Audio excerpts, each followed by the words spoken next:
Never thought I'd be one of these guys. I was growing up, well, honestly, I was more of a bully than I was bullied. Honestly, a lot of people don't believe that, but it's true. I used to pick on all the Warhammer kids for sort of just being into, something that was sort of a bit more geeky than Pogs, which is what I got picked on for. But there is a chain, there's a sort of hierarchy of stuff. And anyway, I had to go at all them. And so I never really thought I'd get into all this sort of nerdy, geeky stuff. But turns out, hold the front page, Thomas Gray's into live action role play. It's not a sexual thing. It sounds a little bit sexual, but it's medieval battle reenactments. It's a very serious group of people that are committed to the realistic reenactment of historical battles.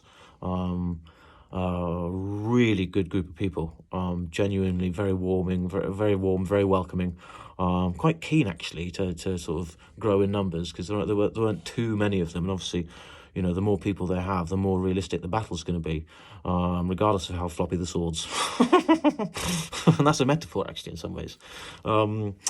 I stumbled upon them, basically what it was just minding my own business, tootling along to a Jordan Peterson podcast in the car, and sort of noticed in the corner of my eye there was this sort of scuttle going on in a field. I was sort of flipping it. What was that?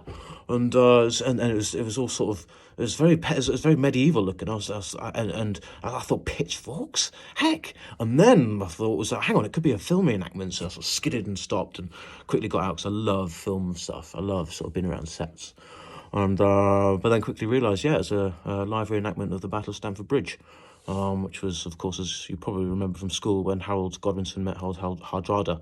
Harold Godwinson wins, and then he goes down the country and faces William at Hastings and gets an arrow in the eye. And so anyway, I was a bit curious at first, and there's a really interesting guy, Patrick, that was just telling me all about it, and telling me where you can get the fabric. I was immediately interested. I was like, I'm in, guys. Where'd you get the fabric? Where'd you get those swords? So he told me about all that, and by the next day I was about £400 down, actually, because you do need quite a lot of gear, and I'm a bit of a sucker for having the best stuff when I can afford it, and so I did buy quite a deadly sword, and anyway, they'd arranged to meet the next weekend, and it was this time it was a reenactment of the Battle of Hastings, and I was one of the Normans, and so I had to wear this sort of metal. It was like a helmet with something coming down here for the nose, but then the inside of this bit was sort of grated. So every time I would walk, and I had to pretend to be on horses, it would go like this on my face, and there's this constant rubbing, and so I complained about it and asked if I could switch sides, but by this point everyone is so committed to character. There are consequences, stocks, fake execution, all sorts of things, and I didn't want that for myself.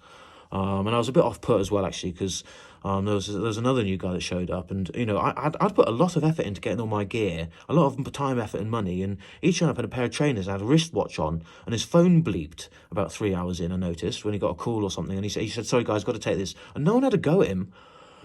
So this was annoying, and the things had turned a bit against me, because I hadn't quite understood how it is you're supposed to be with the swords, and I had quite badly, well, not badly, but I definitely nicked a guy's inner thigh, and there was a lot of blood, because when you do that, that's what happens, and so forth. And he was very good about it himself, but sort of turned quite a few of them against me, and I'd committed to the role as well. And as I said, I was actually quite high up in the hierarchy, and I believe that Norman generals treated their people in that way. That's why I was acting that way. And so again, it wasn't quite as realistic as I would have hoped, but nevertheless, it is now my be-all and end-all. I'm thinking of setting up my own little group, having a sort of read about Waterloo and all those sorts of stuff, and the Battle of Trafalgar, which would be great, although unfortunately it turns out it happens at sea, which is difficult to reenact. But anyway, I just thought I'd let you know, LARPing, that's all my thing now. #LARPing, Thomas Gray.